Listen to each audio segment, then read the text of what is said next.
Chapter 3, Applying Risk Management Techniques. Our objectives for this chapter: define risk management and why it is an important component of incident management, describe a risk-benefit analysis and its application to emergency service, and list the 6 steps of risk management. Explain the 4 strategies to deal with risk. Apply the U.S. Coast Guard risk management model to emergency services, and identify the features of RPD. List the 5 safety features of the incident management model. Explain the importance of risk management in the IAP. Describe OSHA's 2-in, 2-out rule and its effect on rapid intervention. Identify risk management practices at the strategic, tactical, and task levels. Explain the components of effective communication from the aviation industry. Emergency scenes is usually the first location that comes to mind when we think of a line of duty death. Obviously, there are other places such as training fields, exercises, and en route to and fro emergency scenes. So let's look at our emergency scene. Some of our characteristics. It's a very dynamic place, meaning it's always changing. There are high chance of injury due to what is going on at the emergency scene in terms of circumstances, lighting, incident, things of that nature. There is always a genuine or perceived urgency to act. We have to get it done now. Chop, chop, chop. Hurry, hurry, hurry. And then, of course, when we rush, mistakes and accidents do tend to happen. There's also compressed time, meaning that, yes, where we're going along with that urgency, we don't have a lot of time. When you start looking at the golden hour in terms of EMS, where they have an hour to get on the definitive medical care, essentially the operating room table of that golden hour from the time of incident to the time of table. First responders get that platinum 10. So we have 10 minutes to get the patient packaged up off the scene, do what we need to do, and on to definitive medical care. So in order to do this, and even with structure fires and things of that nature, car wrecks, you name it, we have to make quick decisions. And these quick decisions are based on a lot of unknowns. Meaning, we have to use our kind of spidey sense or, make a decision on incomplete facts. So one effective way to maintain a safety culture on the emergency scene is to treat each job with a risk-benefit analysis. And that's going to be our main focus for this section. So what is a risk-benefit analysis? And a risk-benefit analysis is the weighing of the facts by determining the advantages and disadvantages of a certain activity. In order for risk-benefit analysis to be effective, all the possibilities must be considered.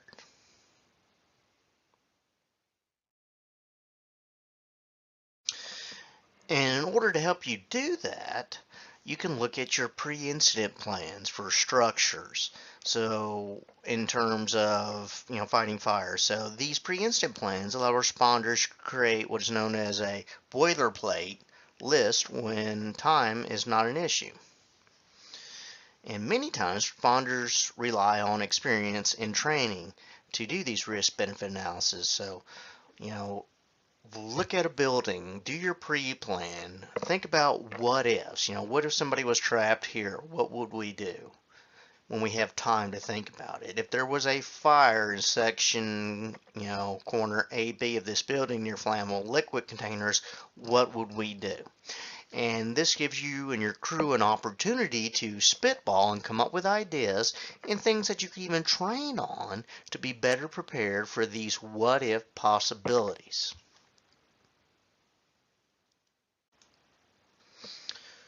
Risk management. Now, fire and emergency responders have been completing risk-benefit analysis in their head and on the fly for a long time. Unfortunately, analysis is only good as the person completing the assessment, referring to their level of experience. Have they seen this before? The fire went out, the fire didn't go out, this went good, this didn't. Now, a simple risk-benefit analysis is usually sufficient for most incidences. However, during highly volatile incidences, a thorough system must be initiated to ensure that all potential factors are accounted for. And other industries refer to this process as risk management. Now, in order to help with this, FEMA outlined 6 steps, and we're going to go into each one of these, but for now, the 6 steps are: define the context, identify potential risk, assess and analyze the risks, develop alternative plans, decide and implement, and of course evaluate and monitor. So defining the context, and there are 4 general ways to manage risk, and that is accept the risk, avoid the risk, transfer the risk, mitigate the risk, and identify potential risk. Now, with identifying potential risk, once a strategy has been decided on, the potential risk must be identified. And NFPA 1250, which is a standard for recommended practices in fire emergency organizations for risk management, states that you should consider real and potential speculative hazards when creating your risk management plan. Essentially, hey, this is perceived hazards and, what ifs kind of deal.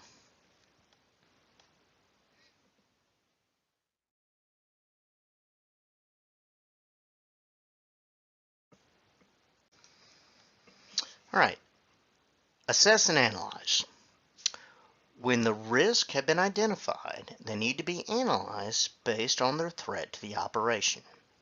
Now, the U.S. Coast Guard believes that a substantial part of their operational risk management program is using risk to advance the mission. And risk doesn't necessarily mean bad. The trick is identifying as many risks as possible so you can address and minimize each one.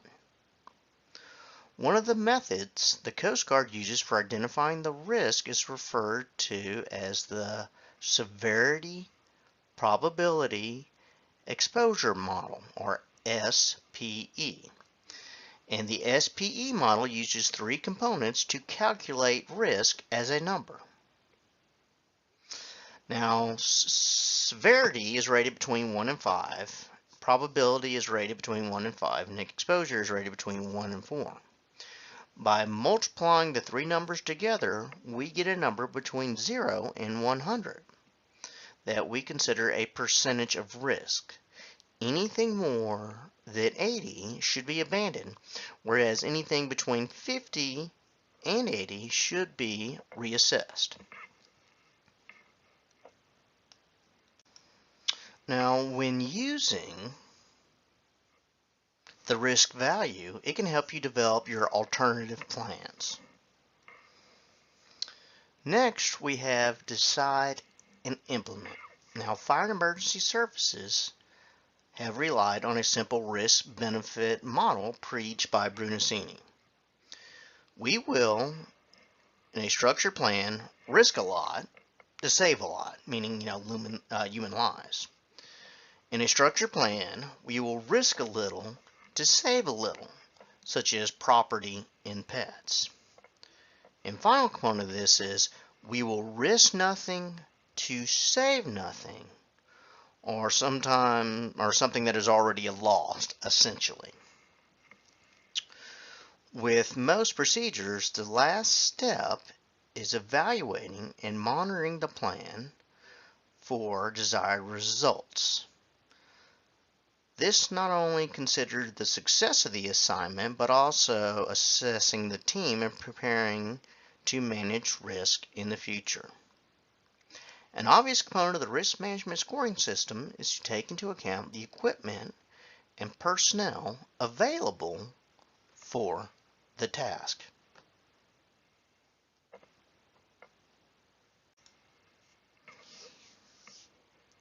Now, all risk-benefit models are dependent on decision making. Now, individuals use two distinct decision-making processes when faced with a dilemma in a stressful emergency situation. That is training-based and recognition prime. And if you haven't already, you need to go back from last week and look at Gilbert Graham's video on this prime recognition. He does a great job of explaining it. Now, with training-based decision making, it utilizes skills learned as a direct result of training, especially when an incident unfolds by the book.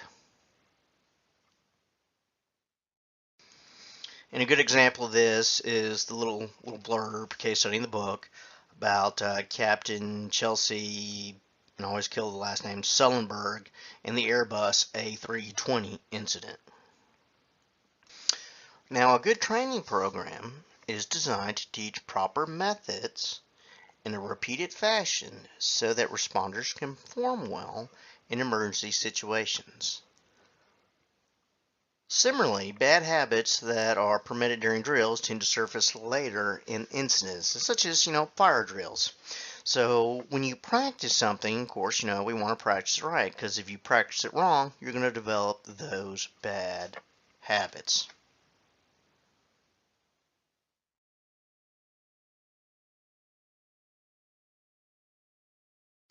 Now, by practicing predetermined plans, it helps with your undetermined plans.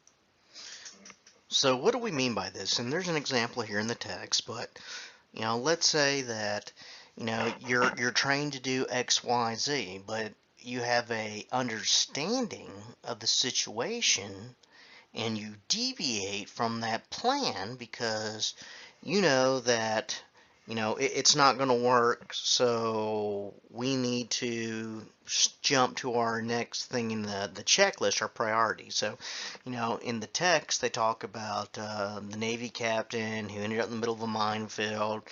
He wasn't sure which way to go. He decided to back out. He didn't want to explode the mines. He managed to hit one on the way out.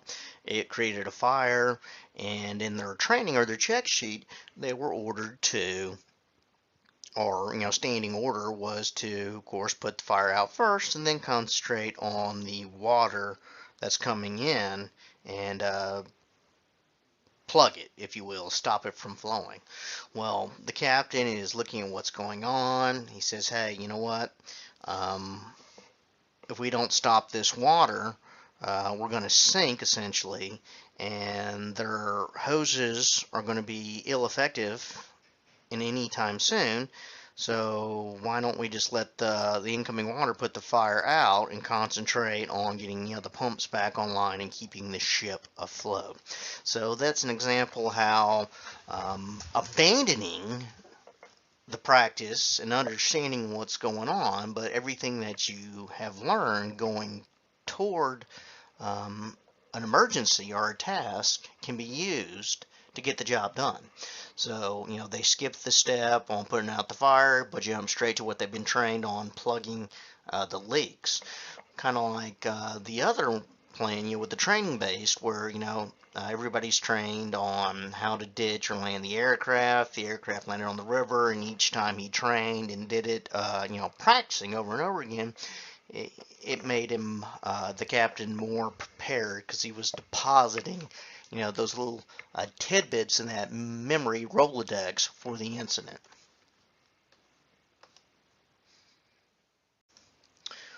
Recognition prime decision making. Now, this is a second method of emergency decision making that was identified by Kerry Klein, recognizing the prime decision making method, or RPD. And studies show that emergency responders gain more experience. They save mental snapshots of what works and what doesn't work in a given situation. This snapshot is held in the memory as a template that can be used for further or future emergencies. As opposed to weighing the options, this technique instead assesses the present situation for a workable solution. Now, the advantages to this is a quick decision can be made, and the disadvantage, it is prone to failures. If everything checks out and things are the same, then yeah, it's probably going to go good. But if everything's not the same, you don't have all the facts, then yeah, this plan can quite possibly fail. Now, Malcolm Gladwell introduced a similar theory to RPD. He explained that many times the unconscious mind solves a problem long before the person is aware of it.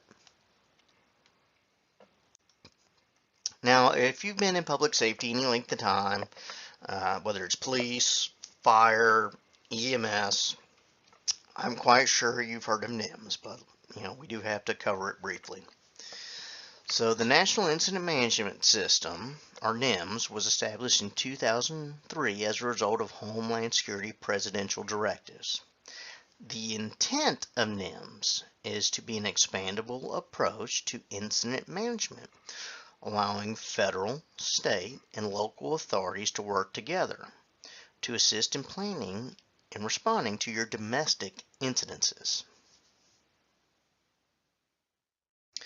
It is composed primarily of material from the National Fire Service Incident Management System Consortium.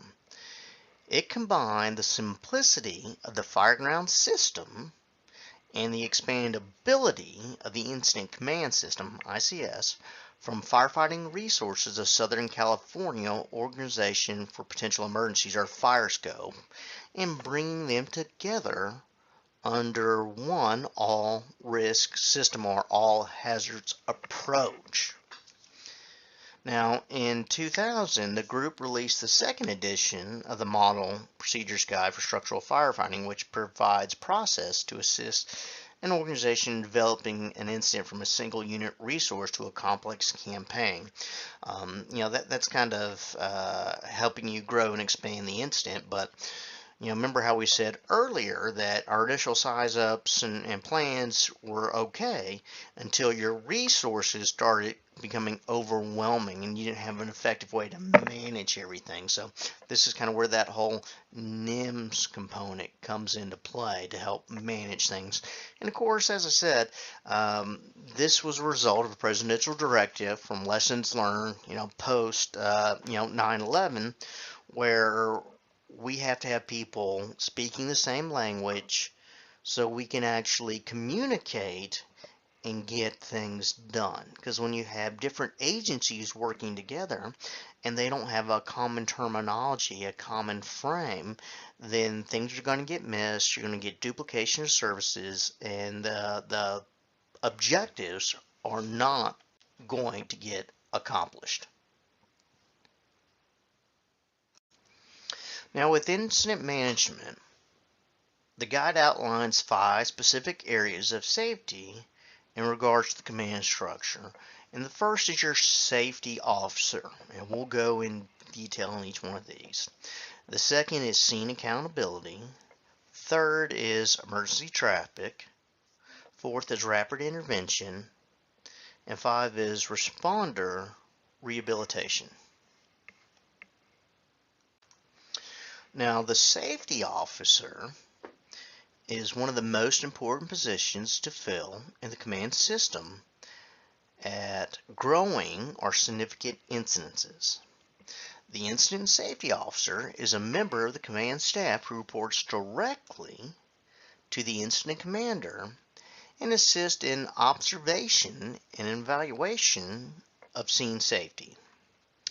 The Incident Safety Officer ensures that the actions of the crews match the strategic decisions that are listed in the Incident Action Plan, and that feedback and recommendations are communicated to command. Now, the Incident Safety Officer must be able to, quote, read risk. What are we talking about here? They are able to collect information about the scene, analyze the hazards and opportunities, and judge the risk involved. So your safety officers are knowledgeable enough, they know what's going on, they know what the crew is doing, and they can look at the risk, determine whether the risks are acceptable or not, and whether or not, we need to, quote, pull the plug or back up and try again with another plan.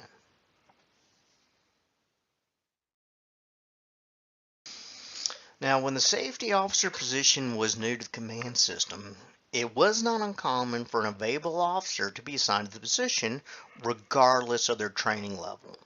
Or basically, okay, you're a warm body, you are the safety officer. Now, this is no longer the case, and it shouldn't be. I'm not saying that, it doesn't still happen. But these individuals need to be trained to act as an effective safety officer. And NFPA 1521 defines the duties and requirements for an incident safety officer and defines and advocates for assistant safety officers as well. So that's definitely something to look into, and this is a credential that definitely should start being enforced, in my opinion, in the fire service as a whole. We really should start issuing out ISAC or Pro Board certifications in Georgia for incident safety officer. And I know that they've kind of been working on it, and they were doing some trial things. Hopefully this will become as common as, firefighter 1, firefighter 2, instructor, officer 1, etc.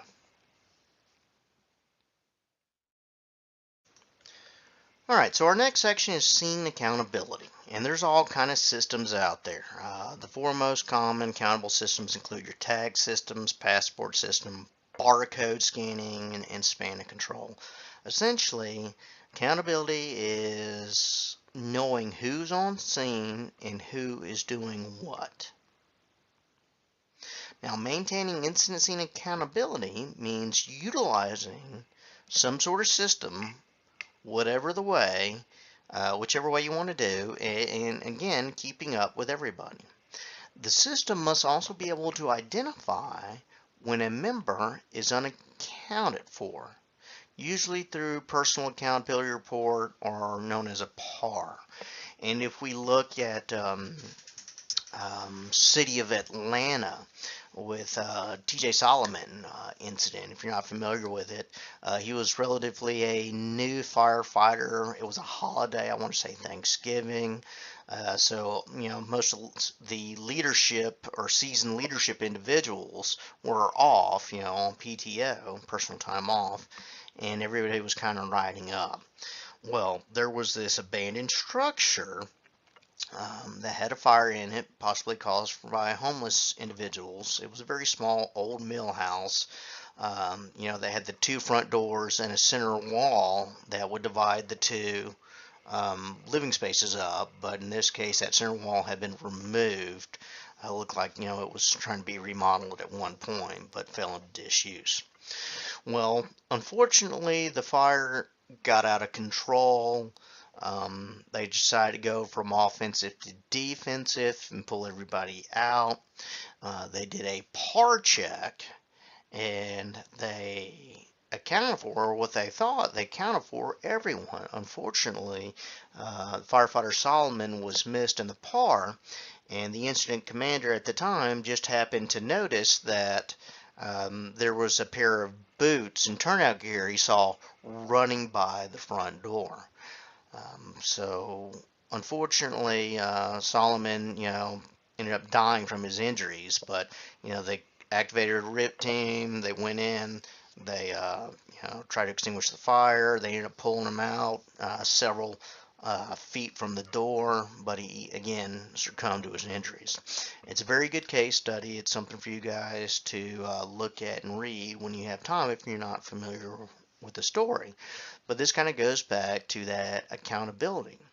Now, when they did the par and Solomon was missed, why was he missed, and what is a way to keep that from happening again in the future? Emergency traffic. The term emergency traffic should be reserved for situations that demand complete control of the communication systems. Examples of emergency traffic include the following: strategy changes, such as moving from offensive to defensive; operational changes, such as radio frequency assignment or divisions. For example, get on scene and they have everybody move to attack channel. Critical incident information, such as collapse or potential for collapse or any other evolving hazards. Now, the 2013 edition of NFPA 1500, which is the Fire Department Occupational Safety and Health Program, or what I like to call Fire Department OSHA, designated the word Mayday as the acceptable signal for a firefighter who was in danger. And this can be a firefighter who is experiencing SCBA failure, one that's trapped or missing, or they're seriously injured or incapacitated of a firefighter. So Mayday is of course the word, and there's a lot of Mayday training out there that should be done in terms of basic firefighting. But that's another story, another class, another chapter that we'll talk about later. Now, in 1998, OSHA developed the Respiratory Protection Standard known to the fire service as the 2 in, 2 out rule. For every 2 people that are in, you have to have 2 people out standing by. The standard provides a checklist for an occupation in which employees must work in an atmosphere that is immediately dangerous to life and health, known as IDLH. And a good example of that, of course, is active firefighting. The fire service has adopted its best version of compliance and uses the term rapid intervention to describe a group of at least 2 firefighters ready and uncommitted to other duties to rescue firefighters who declare an emergency or, a Mayday situation. There are opposing opinions on when rapid intervention should stage and what they are responsible for. So, should the RIC team be a special assignment? What is the best location for them? Where should they stage at? What equipment should they have? What are they allowed to do and not do? So these are some of the arguments that are out there in the fire service. Should they just sit there and look important in case they're needed, or can they do exterior operations? So there's a lot of debate going on, and it's a good idea to find out what's the policy in your department and why, and take a look at it and see if it's something that needs to be updated.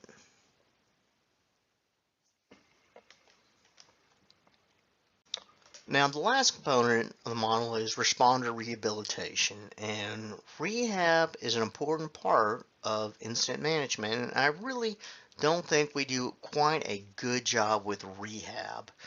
But NFPA 1584 has a standard for a rehab process, and with that, it has to do with the health and wellness, vitals, safety, Initiative 6 kind of stuff.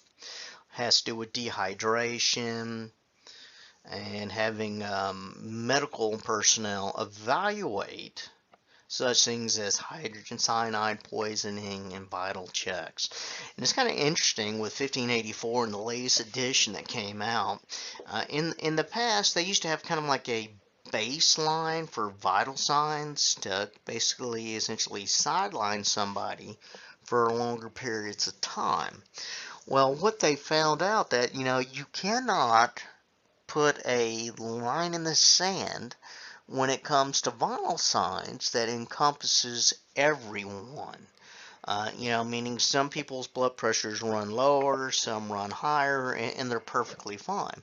So what they kind of basically went to is, okay, are you showing these kind of signs and symptoms ill regard of vital signs? You won't find a vital sign now in NFPA 1584, or what I mean by a range. Now they have, signs and symptoms. But rehab is an important part, and we should do a better job of rehabbing our firefighters. Rather than, okay, take off your gear and drink water, we should actually be looking at them. What are their vital signs? Are they dehydrated? Do they need to be rehydrated? Are they showing signs of a heart attack, stroke, whatever the case may be? And there's actually studies out there that show that because of the tremendous heat that firefighters face, and then the turnout gear, it causes, of course, them to get dehydrated, and it causes the blood to become a lot thicker. And that thicker blood leads to, of course, your strokes and heart attacks. So that's something that is being studied right now. And they're looking at maybe cooling vest or something of that nature. So it'll be very interesting to see how this study comes out in regards to rehab and firefighting. So risk management at the strategic level. The first decision you got to make is, regards of strategy or strategic one, is, are we going to be offensive or defensive, or is it one that's kind of marginal and it could go either way? Now, a simple SPE of a commercial or residential or mixed-use complex determines the level of an attack. Rule strategic risk management. Emergency scene risk management at the strategic level is assessed by your incident commander. The biggest decision is how much is it going to be to put on the line for what gain. Strategic decisions must take into account personnel, equipment, and your water supply. The incident commander's knowledge of building construction can help him or her make strategic decisions of how to attack a fire. Tactical risk management involves choosing operational methods to meet the strategic goals that have been established.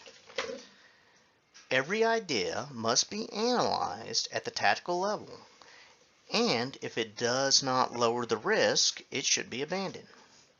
One of the most important steps to take before ending a briefing is to establish decision points. Decision points are present rules of engagement that dictate the next step to take based on specific benchmarks. So essentially at 5 minutes in, if this hadn't happened yet, we're going to abandon it and do XYZ. So that's an example there. Risk management at the task level is often overlooked as a contributing cause of the overall success of tactics and strategies, but is actually a significant component. Now, safe search. Important components include, with a safe search, accountability, building aspects, PPE, methodology, and emergency procedures, as well as safe tools. Although many tools will accomplish certain tasks, some are better than others and some are safer.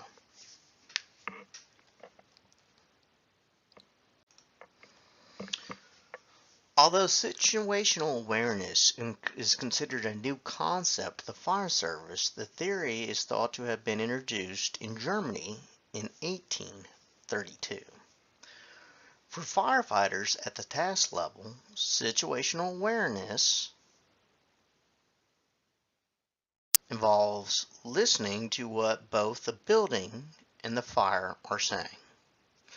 Knowledge, building construction, and reading the smoke are skills that promote situational awareness. One effective way to maintain situational awareness is to compare expectations with realization and look for the mismatch. Maintaining situational awareness allows you to process new clues and develop new theories. Another concept is air management, and this is the process of keeping track of your air supply and is a component of situational awareness. And not only for individual crews that are in there, but the incident commander should also be aware of how much air the crew has that is going in and doing whatever task.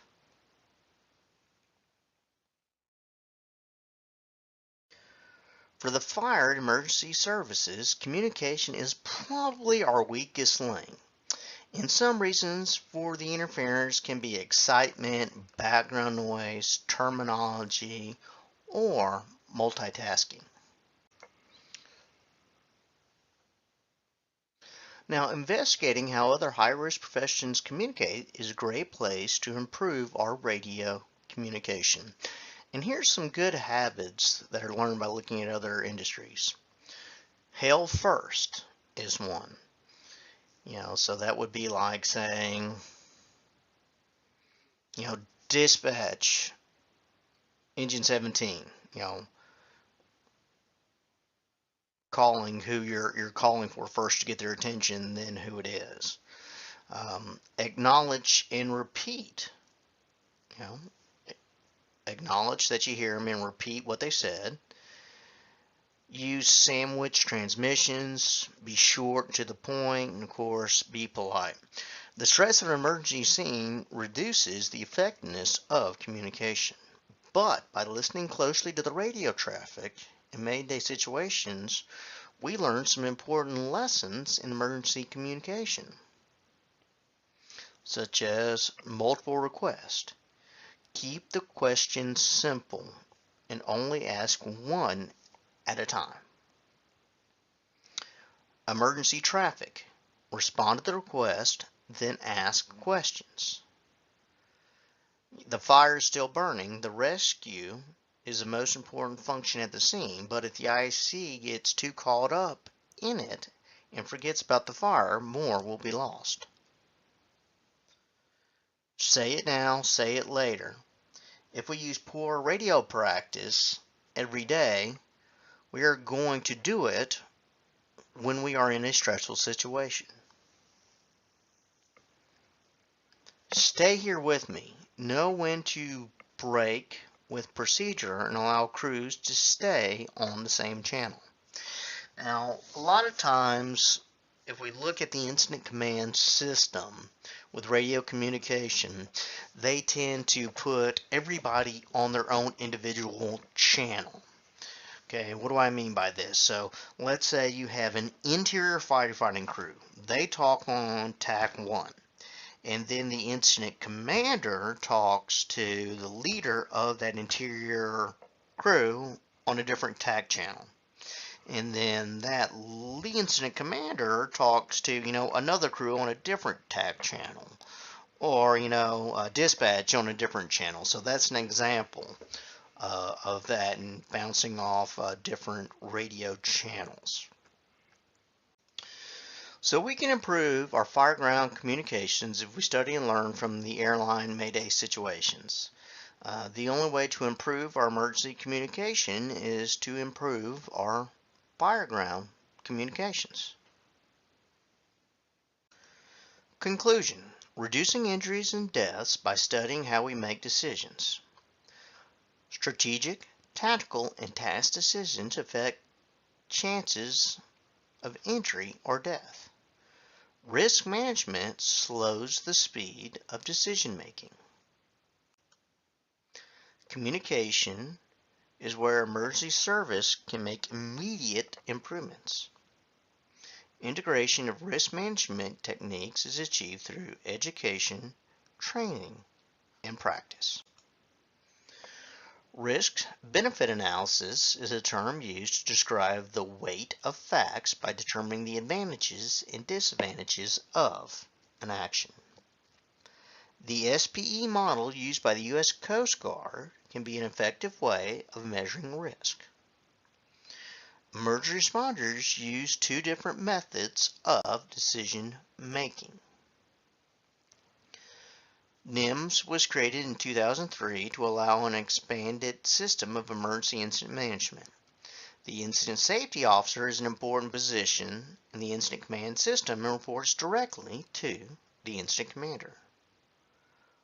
Personnel accountability is a vital component of the Incident Command System.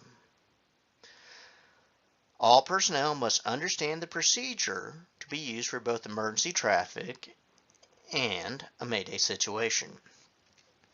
Rapid intervention is a term used to describe groups of firefighters ready to respond to a Mayday situation. RIG supervisors should be assigned early on at fires to ensure that the span of control is not broken if multiple groups are needed. A rapid intervention crew should be proactive to prevent a firefighter emergency. Responder rehabilitation or rehab is a vital component of all emergency scenes.